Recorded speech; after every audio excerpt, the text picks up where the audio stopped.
What happened to these lost European nations?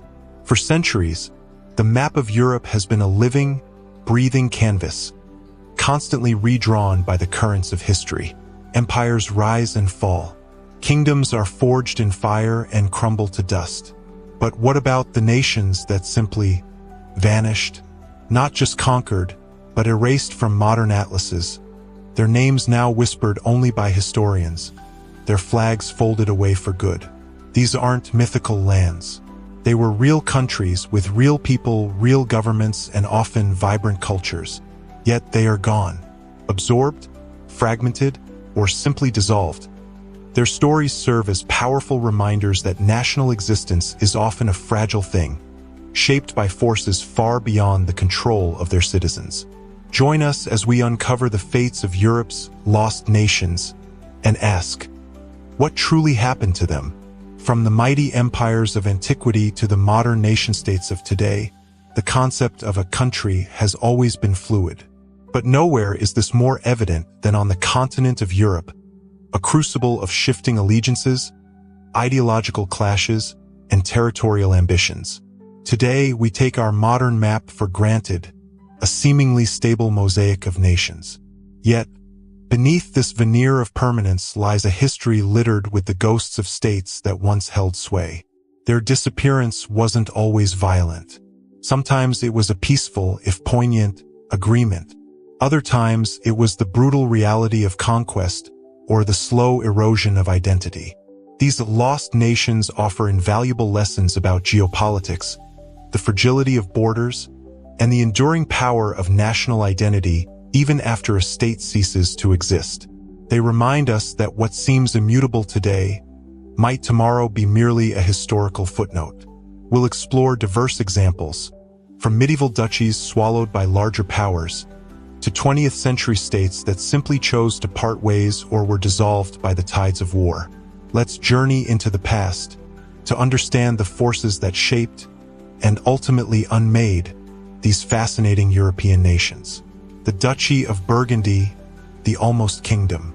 Imagine a powerful state in late medieval Europe, stretching from the Swiss Alps to the North Sea, rivaling France and the Holy Roman Empire.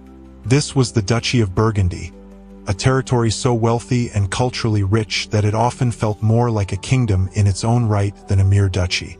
The Dukes of Burgundy, particularly Philip the Good and his son Charles the Bold, were ambitious rulers. They weren't just content with their ducal title. They aspired to create a middle kingdom, a sovereign buffer state between the burgeoning powers of France and Germany. They amassed vast lands through marriage, purchase, and conquest, controlling Flanders, Brabant, and other prosperous Low Countries. Burgundy was not just politically powerful. It was an epicenter of art, commerce, and diplomacy. Its court was one of the most magnificent in Europe, patronizing legendary artists like Jan van Eyck and commissioning exquisite tapestries and illuminated manuscripts. Its cities, like Bruges and Ghent, were hubs of international trade, enriching the ducal coffers and fueling the Duke's grand ambitions. But this very ambition proved to be its undoing. Charles the Bold, known for his fierce determination and military prowess, engaged in aggressive expansionist policies. He clashed with the Swiss Confederacy and, crucially, with King Louis XI of France, a shrewd and pragmatic rival who saw Burgundy as a direct threat to French unity. The turning point came in 1477, at the Battle of Nancy. Charles the Bold suffered a devastating defeat and was killed. His death, without a male heir, plunged Burgundy into immediate crisis. His young daughter, Mary of Burgundy, inherited a vast but vulnerable realm. France immediately seized much of Burgundy's southern territories, claiming them as feudal revertibles. The remaining Burgundian lands, primarily in the Low Countries, passed to the Habsburgs through Mary's marriage to Maximilian I, the future Holy Roman Emperor.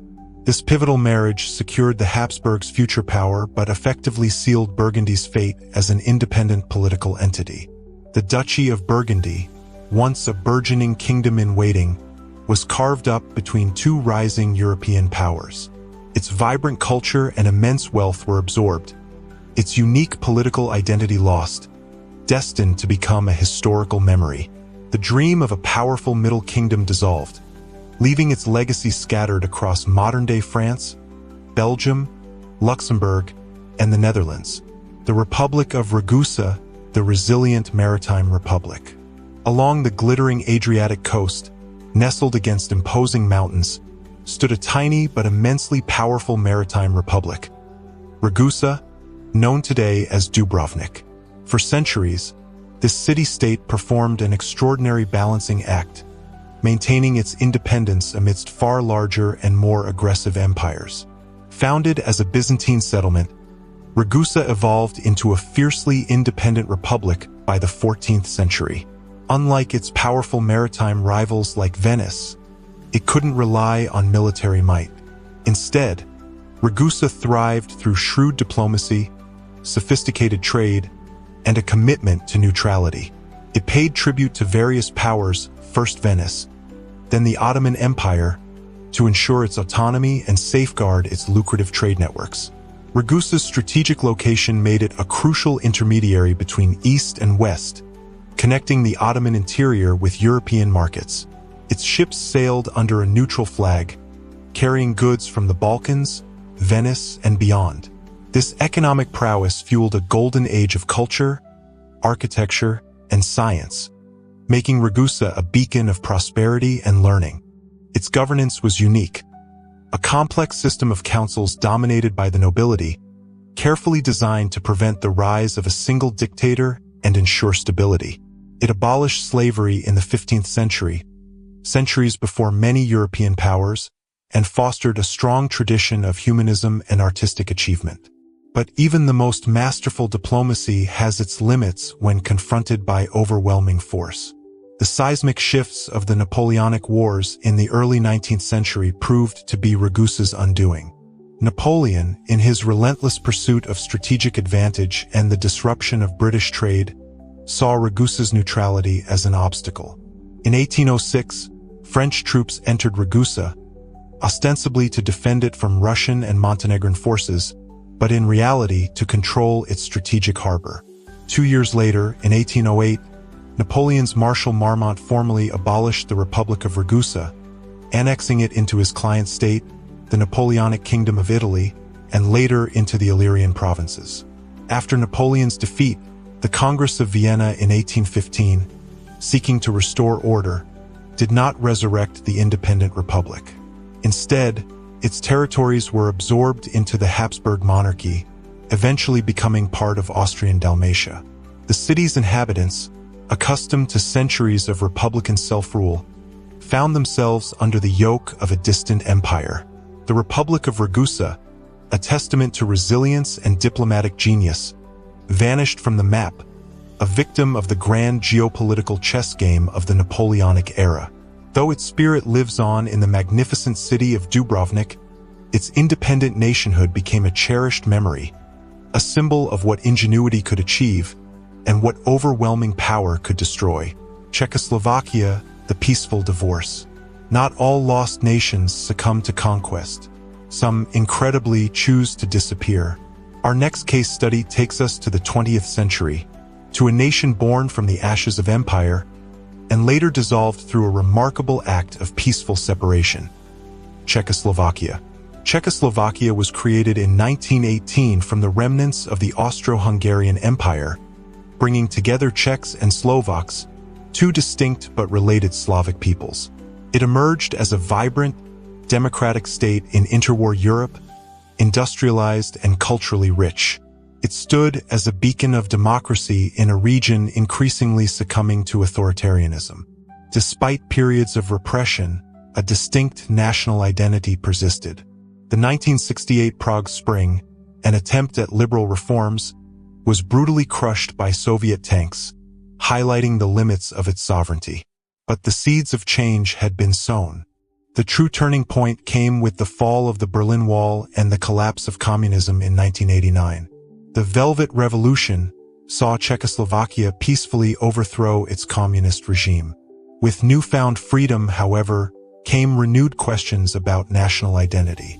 While both Czechs and Slovaks had shared a common state for decades, underlying differences in language, culture, historical experiences. Czechs generally more industrialized and secular, Slovaks more agrarian and religious. And political approaches began to surface. The newly elected leaders Václav Havel in the Czech Republic and Vladimir Mečiar in Slovakia found it increasingly difficult to agree on a common path for the federal state. Despite a lack of widespread public demand for separation, political leaders concluded that an amicable split was the most viable solution. On January 1, 1993, Czechoslovakia peacefully dissolved, giving birth to two independent, sovereign nations, the Czech Republic and Slovakia. It was dubbed the Velvet Divorce due to its non-violent nature. Czechoslovakia, a nation that had endured war, occupation, and Cold War oppression, ultimately vanished not in a blaze of conflict, but in a quiet, negotiated separation. It stands as a unique example in European history, demonstrating that sometimes a nation ceases to exist not through external force, but through an internal redefinition of identity and a mutual agreement to part ways. East Germany, German Democratic Republic, the ideological demise. Our final lost nation is a product of Cold War ideology, a country that existed for just over 40 years before disappearing back into the nation from which it was artificially carved, the German Democratic Republic or East Germany. Born in 1949 from the Soviet occupation zone of post-World War II Germany, the GDR was a socialist state, diametrically opposed to the capitalist Federal Republic of Germany, West Germany. It was a nation built on ideological lines, a key front in the Cold War, and a stark symbol of the division of Europe. East Germany was characterized by its centrally planned economy, a pervasive secret police, the Stasi, and a tightly controlled society. Its most infamous symbol, the Berlin Wall, built in 1961, literally divided a city and tragically separated families, becoming a brutal monument to the Iron Curtain. However, the economic stagnation, lack of personal freedoms, and the overwhelming appeal of the West eventually led to widespread discontent. As the Soviet Union weakened, the people of East Germany rose up. Mass protests, particularly in Leipzig, demanded reforms and freedom. The pivotal moment came on November 9, 1989, when the Berlin Wall, the very symbol of division, dramatically fell. This event sent shockwaves across Europe, paving the way for rapid political change within the GDR. The call for "Wir sind ein Volk, we are one people," became the rallying cry for reunification.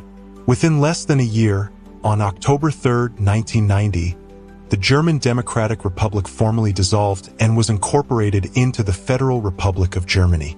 Its institutions, currency, and armed forces were integrated. East Germany ceased to exist, its territory becoming part of a reunited Germany. The GDR's disappearance was unique. It wasn't conquered by an external force in a hot war, nor did it peacefully separate due to internal ethnic divides. It dissolved because its ideological foundation crumbled, and its people overwhelmingly chose to reunite with their Western kin, abandoning the artificial nation created by the Cold War. The common threads of demise, from the ambitious Dukes of Burgundy to the resilient Republic of Ragusa, and the ideologically defined states of Czechoslovakia and East Germany, what common threads can we draw from their disappearances? One recurring theme is geopolitical vulnerability. Whether a small republic caught between empires or a newly formed state on a continent ravaged by war, physical location, and the ambitions of powerful neighbors often play a decisive role. No nation, however grand or tenacious, is immune to the pressures of its geopolitical environment. Another is the nature of power. The rise and fall of these nations demonstrate that military might, diplomatic shrewdness, economic prowess, or even popular will can shape existence. But they also show that these factors are rarely static. The balance of power is constantly shifting. Finally, identity and adaptability. For Czechoslovakia, differing national identities ultimately led to separation. For East Germany, the imposed ideological identity couldn't withstand the call for German unity. Nations that fail to adapt to internal pressures or external shifts in ideology, economics, or security often find their foundations cracking. These lost nations are not just historical curiosities. They are powerful lessons in the fluidity of sovereignty and the complex interplay of history, geography, power, and human aspirations that continuously redraw the map of our world. The lost nations of Europe serve as poignant reminders that the lines on our maps are not etched in stone. They are the temporary results of profound historical forces, wars, revolutions, diplomatic agreements, and the evolving identities of peoples. Though their flags no longer fly and their names are no longer found in modern atlases, their stories endure. They shaped the cultures and landscapes we see today, leaving legacies in language, architecture, and collective memory. They remind us that the nation-state, as we know it, is a historical construct, constantly subject to the powerful tides of change. To truly understand the present and to anticipate the future, we must look back at these vanished states, listen to their echoes, and learn the lessons from Europe's ever-shifting map. Which lost European nation fascinated you the most? Are there others you think deserve more attention? Share your thoughts in the comments below. If this journey through vanished states captivated you, please like this video and subscribe to our channel for more historical deep dives. Thank you.